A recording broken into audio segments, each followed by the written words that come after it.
معزز خواتین و حضرات، اب اس مشاعرے کا آغاز ہونے جا رہا ہے اور اس کی صدارت شیخ الجامعہ کو کرنی تھی، لیکن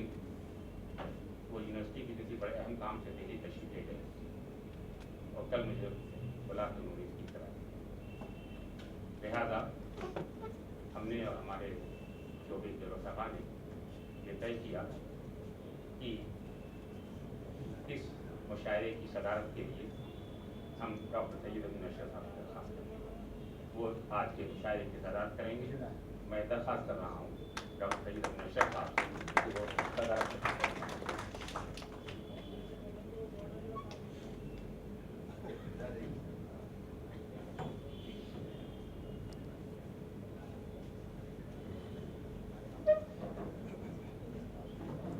میں ٹیم فیکلٹی افراد سے درخواست کر رہا ہوں کہ کیسے اس مشاعرے کے مہمان خصوصی ابن سینا اکیڈمی کے بانی پروفیسر حکیم سید عبد الرحمان صاحب کریں گے۔ اس کے مہمان خصوصی ہوں گے۔ میں درخواست کر رہا ہوں کہ وہ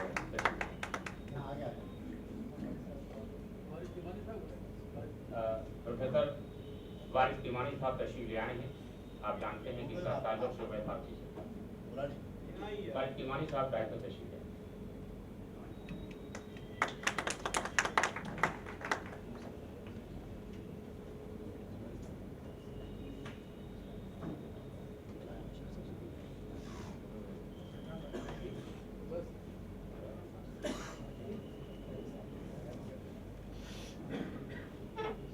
جناب صدر،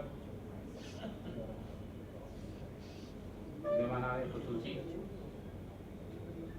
شعراء کرام، معزز خواتین و حضرات اور عزیز طلباء و طالبات، آپ کو معلوم ہے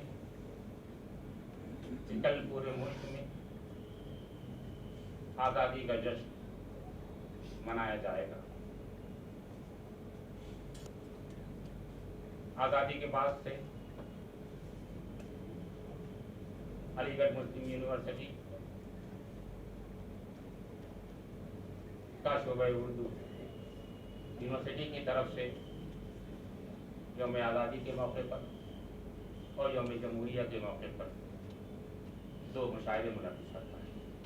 یہ یونیورسٹی کا فنکشن ہے اور یوم آزادی کی تقریبات کا آغاز شعبہ اردو کے کسی مشاعرے سے ہوتا ہے۔ کل بقیہ پروگرام ہوں گے، وائس چانسلر صاحب جھنڈا پھہرائیں گے، بقیہ تمام کلچرل اور دوسرے پروگرام ہوں گے۔ جناب صدر، معزز خواتین و حضرات، مجھے صرف 2 منٹوں کی بات کرنی ہے۔ آپ جانتے ہیں کہ اس مشاعرے میں مقامی شعراء بھی ہوتے ہیں جو اپنی شناخت رکھتے ہیں، جن کے مجموعے شائع ہو چکے ہیں، اور وہ طلباء بھی جو مشق سخن کرتے ہیں تاکہ وہ اپنا کلام سنائیں اور مستقبل کے اچھے بڑے شاعر بنیں۔ اس مشاعرے میں ہمیشہ باہر کے مہمان شعراء بلائے جاتے ہیں اور ایک زمانہ تھا، یہاں ہمارے بزرگ موجود ہیں تو میری بات کی تعریف کریں گے کہ جس طریقے سے دور جاہلیت میں حکام یا دوسرے میلوں کو اہمیت تھی اور جن شعراء کا کلام منتخب کیا جاتا تھا اس میلے میں، وہ خانہ کعبہ کے سر دروازے پر سنہرے حرفوں سے اس کا کلام لٹکایا جاتا تھا اور 1 سال تک اس کا کلام لٹکا رہتا تھا۔ پھر اگلے میلے میں دوسرا شاعر منتخب ہوتا تھا تو اس کا کلام۔ اسی طریقے سے علی گڑھ مسلم یونیورسٹی کے شعبہ اردو کو یہ امتیاز حاصل ہے کہ یہاں جو شعراء